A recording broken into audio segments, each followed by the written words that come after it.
When a game has been through as much development hell as Final Fantasy XV did, it's hard to imagine that the end product will be any good. From changing directors, engines, consoles, and even a complete rebranding, the development of this game has been nothing less than intriguing. However, after all was said and done, was the end result any good? The answer: yes. The combat of Final Fantasy XV feels very reminiscent of the Kingdom Hearts series. You freely control Noctis and move around the map, switching weapons with the D-pad, allows you to mix up attacks with various weapons, which include, but are not limited to, swords, greatswords, lances, guns, shields, and so on. Building up a chain meter allows you to perform combination attacks with your teammates. Magic also makes an appearance in Final Fantasy XV, though its application has been changed heavily. To perform magic, first you must seek out magic reserves located throughout the world. These reserves only come in 3 types: electric, fire, and ice. Once you draw your magic, you can combine the amount required to get a spell. Mixing in items can also alter the properties of the spell, such as adding a potion so you can cast heal while casting your magic. However, the downside to magic is that it affects an entire area, rather than just enemies, and you risk the danger of hitting yourself and your teammates with a magic blast. Like in previous Final Fantasy entries, you gain experience and AP levels as you fight monsters and complete quests. Unique to Final Fantasy XV is how you actually apply those towards leveling up. You will not actually be given the experience points until you rest at a campsite or inn. While this system is a bit odd and will take some time to get used to, it does give the player a bit more freedom in determining how they want to level up and when they want to. Each of the 4 main characters also have unique traits that can help you in your quest. Gladiolus' survival allows him to find medicine out in the field, Noctis' fishing can yield useful items from the fish he catches, Prompto's photography allows the player to earn a little extra AP in battle, while Ignis' cooking allows for more recipes to be discovered, giving the players various stat boosts dependent on the recipe he makes for them at the campsite.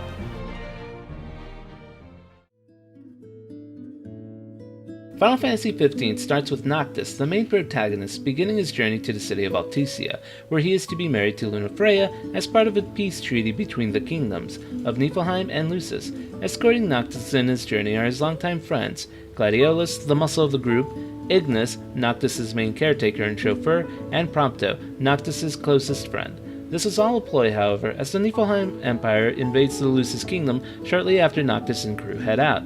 With the peace treaty broken, Noctis and his friends set out to not only avenge their fallen kingdom and search for any fallen comrades, but to fulfill the prophecy that Noctis would bring order to the world of Eos by eliminating the Star Scourge, a disease that not only extends the night, but allows for demons and monsters to appear in the world.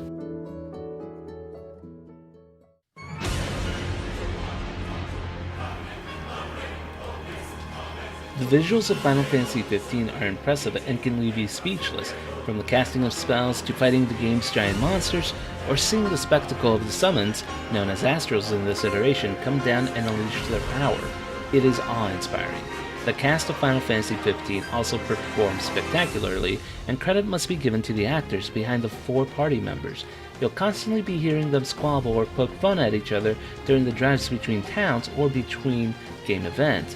And while this did run the risk of getting old, the chemistry that all 4 had with each other made the trips one of the better experiences of the game. Yoko Shimomura also lends her musical genius to the game's score and is the lead composer, and completely nails it, ranging from the dynamic scores of the boss battles or even capturing the vibe of a small town. Each musical piece fits perfectly within the game. In addition to the original score, you can also pick up various CDs from shops located throughout the world, and many of these CDs actually contain a certain number of songs from previous games in the franchise, allowing you to have a miniature version of Spotify in the regalia.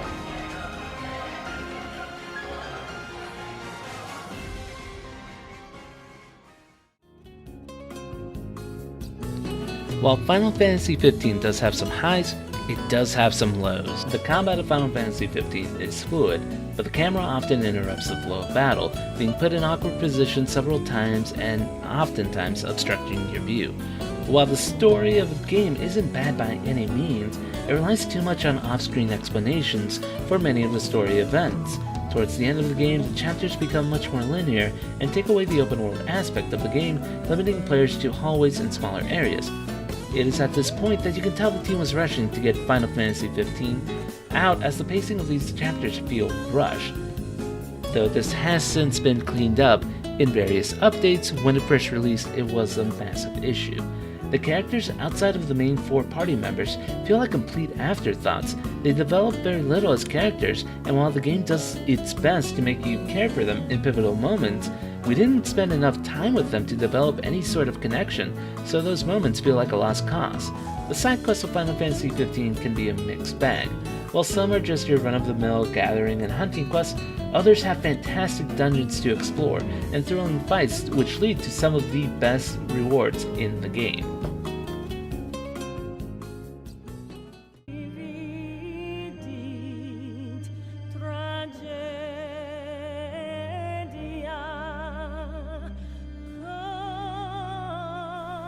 Final Fantasy XV is a good entry in the main Final Fantasy series, despite its over-reliance on off-screen story bits and it having the assumption that you've consumed all the tie-in Final Fantasy media, such as Kingsglaive and Brotherhood.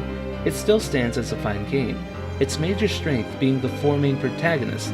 The hardships and trials they experience and their growth helps carry an otherwise average plot to new levels.